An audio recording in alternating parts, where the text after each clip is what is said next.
চাকরিহারা শিক্ষক ও শিক্ষাকর্মীদের স্কুলে ফেরানোর দাবিতে বাঁকুড়ায় বিক্ষোভ নাগরিক মঞ্চের।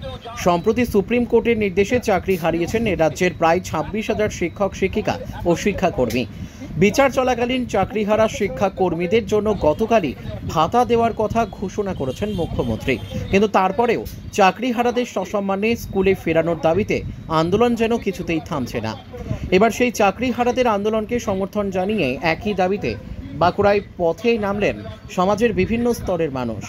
নাগরিক মঞ্চের ব্যানারে এদিন সমাজের বিভিন্ন স্তরের মানুষ মাচানতলায় পথসভা ও বিক্ষোভ করেন। একই সঙ্গে এদিনের পথসভা থেকে কাশ্মীরের পহেলগাঁওয়ে ঘটে যাওয়া জঙ্গি হানারও কড়া নিন্দা করা হয়।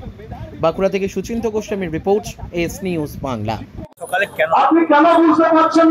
আজকে মূলত আমরা দুটো কারণে রাস্তায় নেমেছি। এক হচ্ছে এই যে 26,000 চাকরির যে প্যানেল ওটা বাতিল হয়ে গেছে, যার মধ্যে প্রায় 19,000 শিক্ষক শিক্ষিকা শিক্ষাকর্মী যোগ্য, সেই যোগ্য এবং মেধাবী হওয়া সত্ত্বেও আজকে তাদেরকে পথে নামতে হয়েছে নিজের চাকরিটাকে সুনিশ্চিত করার জন্য। আর দ্বিতীয়ত, কিছুদিন আগে কাশ্মীরের পহেলগাঁওতে একটি উগ্র সন্ত্রাসের শিকার হয়েছে কিছু সাধারণ পর্যটক, যাদেরকে প্রাণ হারাতে হয়েছে। এই রাজ্য দেশ জুড়ে জীবন এবং জীবিকার প্রতি যে আঘাত, সেই আঘাতের প্রতিবাদেই আমরা আজকে পথে নেমেছি।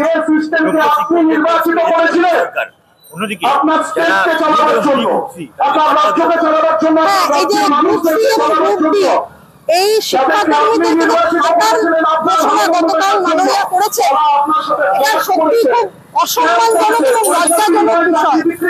কারণ যারা যোগ্যতার ভিত্তিতে চাকরি পেয়েছে, তারা যদি এরকম ভাতা পায়, মানে আগামীতে তো এরকমও হতে পারে যে বিভিন্ন সরকারি চাকরি যারা করছে তাদেরকে কর্মী ছাঁটাই করে দেওয়া হবে এবং বাড়িতে বসিয়ে ভাতার ব্যবস্থা করে দেওয়া হবে। এইরকম অন্যায় কিন্তু আমরা একদমই মেনে নেবো না। আমাদের আন্দোলনের বৃহত্তর পর্যায়ে আমাদের আন্দোলন যেমন চলছে, এখন গ্রীষ্মের ছুটি পড়ে যাবে স্কুলে। গ্রীষ্মের ছুটির পর আমরা আবার রাজপথে গিয়ে থাকবো যতদিন না পর্যন্ত আমাদের প্যানেলটা রি-প্যানেল হয়। শর্মিষ্ঠা দুয়ারি।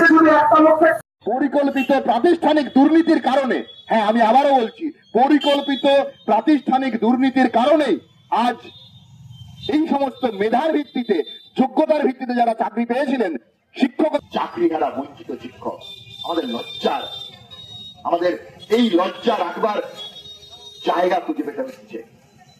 আমরা এই পাশে একটা কম্পিটিশন চলছে, সেখানে যারা এসেছেন সবাইকে উদ্দেশ্য করে কয়েকটা কথা বলা হয়েছে। তো কি হয়েছে? আমি তো আর শিক্ষক নই রে বাবা।